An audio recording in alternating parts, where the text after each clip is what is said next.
आप सभी पत्रकार साथियों को मेरा नमस्कार। आज की इस प्रेस वार्ता में मेरे साथ हैं सोफिया फिरदौस, जो उड़ीसा से कांग्रेस की विधायक भी हैं। सोफिया फिरदौस और मैंने और मेरे साथ मीनाक्षी बहिनीपति, जो हमारी उड़ीसा की महिला कांग्रेस अध्यक्ष हैं, 19 जून को महीना भी नहीं हुआ, हम तीनों ने इसी इंदिरा भवन से प्रेस वार्ता के माध्यम से उड़ीसा के गंभीर मामले को उठाया था, जो था कि गोपालपुर के तट पर एक 20 वर्षीय छात्रा के साथ सामूहिक बलात्कार की जो 15 जून को घटना हुई थी, उसका जिक्र हमने 19 को किया। आज बहुत दुख के साथ कहना पड़ रहा है कि एक महीना भी नहीं हुआ है, आज 14 जुलाई को एक बार फिर से हमें आपके सामने आकर इस गंभीर चिंता को रखना पड़ रहा है कि उड़ीसा बेटियों के लिए मौत का कुआं बनता चला जा रहा है। मामला आया है बालासोर का। बालासोर में फकीर मोहन कॉलेज, एफएमसी कॉलेज में पढ़ने वाली 20 वर्षीय छात्रा ने अपने आप को आग के हवाले कर दिया और 95% जली हुई हालत में आज वो भुवनेश्वर एम्स अस्पताल में जिंदगी और मौत से जूझ रही है। क्यों किया इस बेटी और बच्ची ने ऐसा? किसने मजबूर किया कि वो ऐसा करे? मामला है, ये बताई जाती है अखिल भारतीय विद्यार्थी परिषद, जो भाजपा आरएसएस का छात्र संगठन है। ये छात्रा एबीवीपी की पदाधिकारी है। फकीर मोहन कॉलेज की बीएड की छात्रा है। एचओडी विभाग का लगातार इस बेटी पर दबाव बना रहा था सेक्सुअल फेवर के लिए, उसे प्रताड़ित कर रहा था। अगर वो एचओडी को सेक्सुअल फेवर नहीं करेगी, उसे अंजाम भुगतना पड़ेगा, उसका भविष्य बर्बाद कर दिया जाएगा, ये उसको कहा जा रहा था। उसने स्वीकार नहीं किया इस धमकियों को और कॉलेज के प्रिंसिपल दिलीप घोष को जाकर इस बात की जानकारी उन्होंने दी कि एचओडी समीर कुमार साहू, नाम है समीर कुमार साहू, लगातार गलत काम करने के लिए, डराने धमकाने, भविष्य बर्बाद करने के लिए कह रहा है। ये बात 30 जून को प्रिंसिपल को बताई जाती है। उसके बाद 1 जुलाई को दबाव बनता है लिखित में। ये 20 वर्षीय छात्र मीडिया के सामने आई, सोशल मीडिया इसका देखा गया, लिखित में शिकायतें हुई। इसने शिकायत वहां के भाजपा के सांसद को दी, इसने ये शिकायत उड़ीसा के मुख्यमंत्री को दी, इसने ये शिकायत विभाग में दी और विभाग ने जांच के नाम पर बुलाकर कहा कि अगर साबित नहीं कर पाई तो तुम पर कार्रवाई होगी।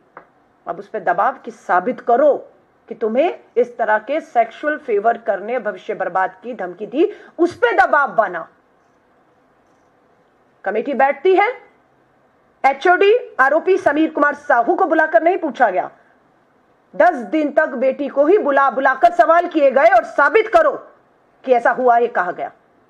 11वें दिन बेटी धरने पर बैठ जाती है कॉलेज के बाहर। न्याय दो, जांच के नाम पर 11 दिन हो गए। अब आरोपी समीर कुमार साहू को नहीं बुलाया गया, बेटी को बुलाया गया। मानसिक तनाव, मानसिक उत्पीड़ना, अन्याय को देखते हुए कि न्याय नहीं हो सकता है, सोचिए उस बच्ची के दिमाग पे क्या गुजर रहा था। उसने अपने आप को आग के हवाले कॉलेज कैंपस प्रिंसिपल रूम में आकर अपने आप को कर लिया। ये चल रहा है हिंदुस्तान में, ये चल रहा है बिहार में, ये चल रहा है उत्तर प्रदेश में, ये चल रहा है राजस्थान में, ये चल रहा है उड़ीसा की भाजपा की डबल इंजन की सरकारों के तहत। क्यों अपराध नहीं रुक रहे हैं? सबसे बड़ा सवाल आज खड़ा है, क्यों नहीं रुकते अपराध? सख्त कानून के बावजूद बढ़ रहे हैं रेप के मामले। सख्त कानून है, मामले कम नहीं हो रहे, सख्त कानून में बढ़ रहे हैं। क्यों? क्योंकि कार्रवाइयां, सजाएं नहीं हो रही हैं। जिस दिन कार्रवाई होगी, सजा होगी, फांसी के तख्तों पर हर महीने 2-3 दोषी झूल जाएंगे, तब खौफ पैदा होगा। पर सजाएं नहीं हो रही। क्यों नहीं हो रही? क्योंकि इस मामले में भी हमारी जो विधायक साथी हैं सोफिया फिरदौस ने, जब अभी मेरी चर्चा हो रही थी इनसे इस प्रेस कॉन्फ्रेंस होने से पहले कि आप महिलाएं, आप विधायक हैं, आप सदन में हैं, क्यों नहीं ये हो रहा है? और अभी तो 1 साल हुआ है उड़ीसा की सरकार बने हुए। यूपी और बिहार में डबल इंजन की भाजपा की सरकारों में संरक्षण मिलता है, बेटियों के अपराधियों को समझ आता है, लेकिन 1 साल में इतना कैसे कि श्री राहुल गांधी जी भी अभी 11 जुलाई को उड़ीसा की धरती पर थे, भुवनेश्वर पर थे। 40,000 बेटियां गायब, हर 15 महिलाओं का बेटियों का बलात्कार हर रोज हो रहा है। राहुल जी ने भी चिंता की और मुझे विधायक हमारी सोफिया फिरदौस ने बताया इसके पीछे कारण यह है कि पुलिस और प्रशासन पर भाजपा, एबीवीपी, आरएसएस के राजनीतिक लोगों का पूरी तरह दबाव है। आपको अधिकतर भाजपा आरएसएस के लोग थानों में बैठे हुए मिलेंगे।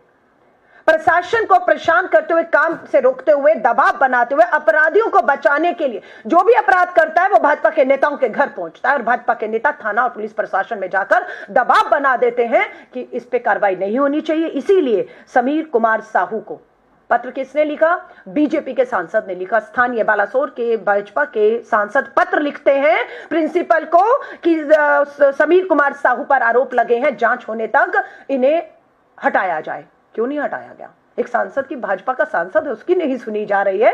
एबीवीपी की, अखिल भारतीय विद्यार्थी परिषद की छात्रा कह रही है। आप सोच लीजिए कि जिस बेटी की पहुंच उसी की अपनी पार्टी, सत्ता, सरकार, विधायक, मंत्री, प्रधानमंत्री जी अभी थे वहां पर। 1 साल पूरा किया, प्रधानमंत्री जी ने रोड शो किया। इस बच्ची ने उनसे भी तब भी मिलने की कोशिश की। प्रधानमंत्री जी 1 साल में उड़ीसा की दूसरी बेटियां को छोड़ो, आपकी अपनी संगठन की बेटियां सुरक्षित नहीं है ये कहने के लिए उसने पूरा प्रयास किया, पर प्रधानमंत्री जी तक जाने से इन्हें रोका गया। सांसद का पत्र लेकर वो खड़ी थी, लेकिन क्यों नहीं मिलने दिया गया? सवाल पूछना चाहिए आप लोगों को। और आज उड़ीसा से ही हमारी देश की महामहिम राष्ट्रपति आदरणीय द्रौपदी मुर्मू जी आती हैं। और इस समय द्रौपदी मुर्मू जी कहां हैं? इस समय द्रौपदी मुर्मू जी भुवनेश्वर के उसी एम्स अस्पताल में है। कन्वोकेशन वहां का 5 साल पूरे होने पर कोई सेलिब्रेशन हो रहा है, उसी अस्पताल में है जिस अस्पताल में ये बच्ची 95% जली हालत में जिंदगी और मौत से जूझ रही है। डॉक्टर बता रहे हैं बहुत मुश्किल है। हम आदरणीय द्रौपदी मुर्मू जी, देश की महामहिम राष्ट्रपति जी से निवेदन करते हैं, आप उड़ीसा की अपनी जन्मभूमि पर हैं और उसी अस्पताल में है जिसमें 95% जली हुई हालत में ये छात्रा और इसका एक साथी जो इसे बचाने में खुद भी आग की लपेट में आ गया। 70% जली हालत में उनका एक जो है छात्र सहयोगी भी है। हिम्मत करिए, मिलिए उनसे, जाकर मिलिए। यह बहुत चिंता की बात है कि बिहार, उत्तर प्रदेश, राजस्थान, उत्तराखंड, आपका उड़ीसा में सरकार भाजपा की, भाजपा के नेता पूरी तरह से, एक नहीं अनेकों उदाहरण हैं। हरियाणा का मामला, Vinesh Phogat, Brijbhushan Sharan, FIR supreme court के कहने पर होती है। आज उस एफआईआर के बाद भी पुलिस ने आज तक ब्रजभूषण को बुलाकर उस मामले को ठंडे बस्ते में डाला है। कोई पूछताछ, कोई जांच, कोई इंक्वायरी, कोई सजाएं, कुछ नहीं है। ये बहुत से उदाहरण अपराधियों की हिम्मत को बढ़ा रहे हैं और इसमें भाजपा पूरी तरह से शामिल है। मैं सिर्फ आपको भाजपा के इस 1 साल के शासन काल के अपराध के आंकड़े, सिर्फ 1 साल में 2,14,113 2,14,113 मामले 1 साल में आए हैं। बलात्कार कितने हुए मात्र भाजपा के सत्ता में आने से अब तक? ये मार्च तक के आंकड़े हैं जो मुझे बताया गया विधानसभा और नेशनल क्राइम रिकॉर्ड ब्यूरो के अनुसार, जो है मार्च तक, इसमें जून, जुलाई, अगस्त, अभी ये जो है हमारे 2 महीने शामिल हैं। बलात्कार हुए हैं 3,054 बेटियों के साथ। 3,054 बेटियां बलात्कार की शिकार हुई हैं। इसमें हत्याएं जिन बच्चियों की हुई हैं, महिलाओं की 1,260 हत्याएं हो चुकी हैं इस 1 साल में और बलात्कारों में 8% 1 साल में इजाफा हुआ है। एसिड अटैक की घटनाएं 9 हुई हैं। इसमें 9 बेटियों को, महिलाओं को एसिड से जलाया गया है। कोई कार्रवाई नहीं है। सरेआम एसिड बिक रहा है, अपराधी खरीद रहा है, डरा रहा है, धमका रहा है। बेटियां अगर डर धमकाई में नहीं आ रही तो उन पे एसिड फेंक दिया गया। 9 बेटियां झुलसी हुई अपना इलाज करा रही हैं। आज सरकार बताए कितनों को सजा मिली, कितनी बेटियों को आपने मुआवजे देकर, वकील देकर, उनकी जिंदगियों को, अस्पतालों में जो जिंदगी मौत से लड़ रही है, आपके क्या प्रयास है? आज देश के प्रधानमंत्री जिसे हम सवाल करते हैं, जो 1 साल का जश्न पे वहां थे, लेकिन अखिल भारतीय विद्यार्थी परिषद की इस छात्रा की गुहार सुनने के लिए उनके पास समय नहीं था। आज मां महिम राष्ट्रपति जी, आप उड़ीसा के भुवनेश्वर के एम्स में हैं, आप उस बच्ची को मिलेंगी या नहीं मिलेंगी? न्याय मिलेगा या नहीं मिलेगा, बताइए। आज पीठ थपथपाई जा रही है जब बच्ची ने अपने आप को, बच्ची झूठ बोल रही है,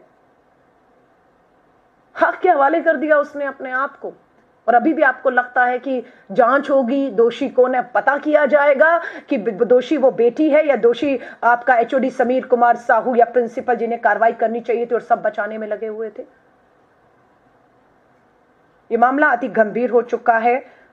राष्ट्रीय अध्यक्ष आदरणीय मल्लिकार्जुन खड़गे साहब ने एक डेलीगेशन भी हमारी सांसदों का, और दीपा दास मुंशी जी कांग्रेस की वरिष्ठ महिला, हमारी पूर्व मंत्री, पूर्व सांसद, उनके नेतृत्व में भेजा था, और वो रिपोर्ट वहां पर जाकर उन्होंने पीड़िताओं से, उनके परिवारों से मुलाकात की और एक पूरी व्यापक रिपोर्ट उन्होंने कांग्रेस अध्यक्ष को वापस लौटने के बाद सौंपी भी है। मुझे पूरी उम्मीद है समय पर वो रिपोर्ट भी आपके सामने आएगी, जो इस सरकार को और अपराधियों को बचाने को किस तरीके से ये सरकार आतुर है और न्याय नहीं मिल रहा, इसे बेनकाब करेगी। भारतीय राष्ट्रीय कांग्रेस की तरफ से हर तरीके का प्रयास हो रहा है, चाहे हमारे नेता राहुल गांधी जी वहां गए हों, विश्वास दिलाकर आए हों कि आप जब आवाज देंगे मैं खड़ा हूं, लेकिन इस तरह की महिलाओं के खिलाफ अपराध और जघन्य जिस तरह से अन्याय हो रहा है, उसे बर्दाश्त नहीं किया जाएगा।